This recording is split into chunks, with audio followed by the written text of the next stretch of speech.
मेरे मन में एक भय है। जैसे कि मैं किसी एग्जाम की तैयारी कर रही हूँ, तो मुझे भय है कि यदि मैं उस एग्जाम में पास नहीं हो पाई तो मेरे जीवन में कुछ करने का उद्देश्य खत्म हो जाएगा। अब मैं सभी विद्यार्थियों की तरफ से ये पूछना चाहती हूँ कि इस भय को कैसे दूर कर सकते हैं और अपने जीवन के उद्देश्य कायम बच्चा, हमारे पास तो एक ही उपाय है कि अगर भगवान का भरोसा हो जाए तो भय खत्म हो जाए।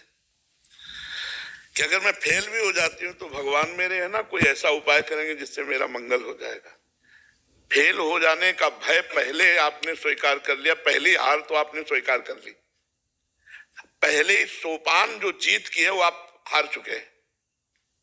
नहीं, मैं पूरा प्रयास करके पढ़ूंगी, मैं अपने विषय में परिपक्व होंगी और मैं कैसे फेल होंगी। अंतिम समय तक परीक्षा के हम यही मैं जीतूंगी, मैं विजय को प्राप्त होंगे, मैं पास होंगे। और जब फेल हो गए तो हमें विचार करना त्रुटि कहाँ हुई, कौन से अभ्यास में त्रुटि हुई। अब अगले वर्ष मैं ऐसा पढ़ूंगी कि नंबर 1 में आऊंगी। हार तो हमें स्वीकार ही नहीं करनी। हम अपने जीवन की बात करें, हार स्वीकार करना हमारे स्वभाव में नहीं। जिद्दी स्वभाव, हार स्वीकार नहीं करना। अगर हमें कहीं भी हार लगती है तो हम उस कमी को देखते हैं, 100 बार उस कमी को ठीक करने की कोशिश। अगर 100 बार हारेंगे तो हम स्वीकार नहीं करेंगे मैं हारा हूं। नहीं, मैं एक दिन जीतूंगा, मैं ये कमी को दूर करूंगा, आगे बढ़ूंगा। अब जैसे विद्यार्थी पहले से डर गया, अब वो इतना घबराया हुआ तो जरूर कमी कर देगा। घबराया हुआ आदमी कहीं सफल नहीं होता। हमारी बात समझना, चाहे खेल में हो, चाहे पढ़ाई में हो, या किसी भी हो, थोड़ा निर्भय होना चाहिए। घाटा हो गया, अब क्या होगा। अब वो इसी चिंतन, निगेटिव चिंतन क्यों करते हो। घाटा होगा तो देखा जाएगा। एक बार हम देखते हैं इसको, हम अपने भाव को देखें। तो हमें पहली हार तो ये हमारी हो गई जो मैं भयभीत हो गया।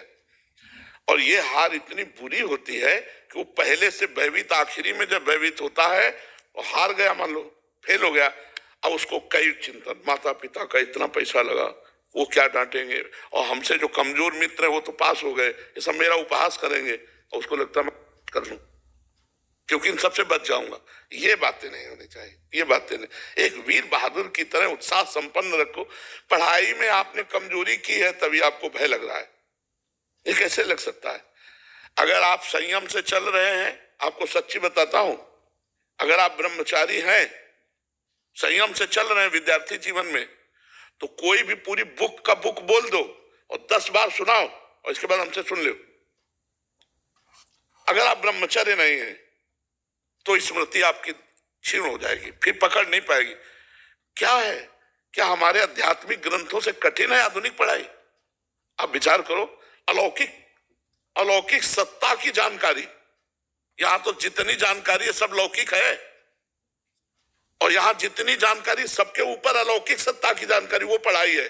मान लो उपनिषद है, वेद है, भागवत है, गीता जी है, ये जो अध्यात्म है अलौकिक का है।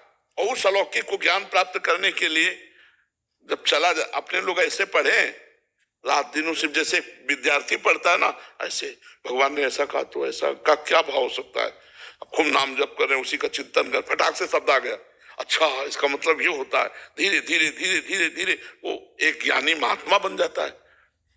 कक्षा 9 पढ़े हैं, वो एक ज्ञानी महात्मा बन जाता है। आप प्रश्न बोलो, उत्तर ले लो। वो क्या हुआ, एकांतिक चिंतन हुआ, तत्व का चिंतन हुआ, विचार हुआ। अगर आप अपनी पढ़ाई में तन्मयता करेंगे, पूरे ग्रंथ को याद कर सकते हैं। कहीं से भी प्रश्न आवे तुरंत उत्तर लीजिए। आप में इतनी क्षमता है, पर उस क्षमता को गंदे आचरणों में खो दिया जाता है। ये जो आजकल चला है ना, गर्लफ्रेंड बॉयफ्रेंड और ये सब दलित दुराएं, ये कभी बच्चों में ना आवे। हम तो कहते हैं जो बच्चे बच रहे हैं उनसे प्रार्थना है कि कभी स्वीकार मत करना, और आगे जो बच्चे निकल चुके हैं इस मार्ग में वो लौट आवे। ये बहुत गलत मार्ग है, इससे तुम्हारी स्मृति नष्ट हो जाएगी, तुम्हारी हृदय शक्ति कमजोर हो जाएगी। अभी बच्चे हो, ये अवस्था के अनुसार होता है। जब 20-22 अवस्था में ब्याह हो जाए, फिर गृहस्थी में जाओ, तब वो अपने धर्म का प्रयोग करो। ये ऐसे नहीं करना चाहिए। और ये भय आदि जो है ना, इनको छोड़ो, पढ़ाई में मन लगाओ। हम पास क्यों नहीं होंगे, मेहनत किया भाई, क्यों नहीं पास होंगे। ऐसा कोई प्रश्न नहीं आता जो हमारे सब्जेक्ट से बाहर हो। आप विचार करो, हमने अपने सब्जेक्ट की तैयारी क्यों नहीं की, ये हमारी कमी है। अगर वो ऐसा प्रश्न दें जो सब्जेक्ट से बाहर हो, तब तो भाई अब मतलब हम असमर्थ हैं कि पता नहीं क्या प्रश्न आएगा। लेकिन हमारे टीचर जो हमें पढ़ाए हैं उसी में आएगा, आता है ना, तो हमने अपना सब्जेक्ट क्यों तैयार नहीं किया? हम अपने विषय में क्यों प्रमाद किए? और फिर भय कर रहे हैं, तो भय तो फिर लगेगा ही नहीं। हमें तो कंठस्थ होना चाहिए। मतलब आप समझो, अगर आप ब्रह्मचारी हो तो ग्रंथ का ग्रंथ कंठस्थ कर सकते हो, कोई परेशानी नहीं होगी दिमाग में। आज जो बच्चे कहते हैं ज्यादा पढ़ो तो सर दर्द करने लगता है, आंखें कमजोर है, ब्रह्मचर्यहीनता, खुली बात कह रहे, ब्रह्मचर्यहीनता। अगर ब्रह्मचर्य पुष्ट रखोगे कभी नहीं ऐसा बात आएगी। एक आदमी बदल गया ना, हमारा जीना सार्थक हो गया, हमारी साधुता सार्थक हो गई, हमारा जीवन सार्थक हो गया। तो हम अपने कर्तव्य पे लगे हुए हैं, तो उसका फल देख रहे हो। रात्रि के, अब सुनो, सर्दी का समय है, छोटे छोटे बच्चे, माई बहन बूढ़े सब खड़े हैं रोड में। अब कहे घंटों से खड़े होंगे, हम 2 बजे निकलते हैं, घंटों से खड़े, बस इतना, किसी को देखा किसी को नहीं भी देख पाए, बस ऐसे ऐसे करते चले जा रहे। क्या है?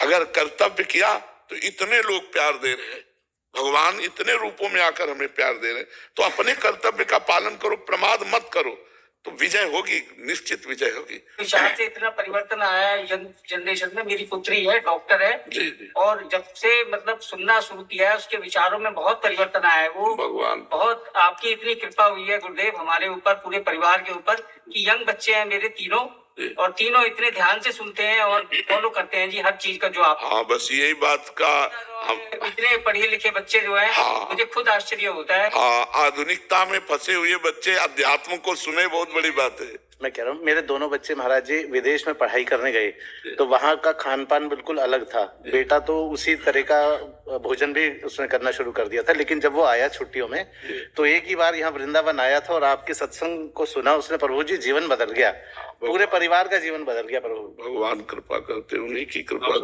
और सब कृपा करें कि सब कोई स्वस्थ रहो, अच्छे आचरण करो, भगवान की कृपा सब पर है। खूब आनंद में जीवन व्यतीत करो, बस गंदे आचरण न करो, गंदा भोजन न करो, किसी का मंगल न करो, इसीलिए मनुष्य जन्म मिला है। खूब आनंद में जीवन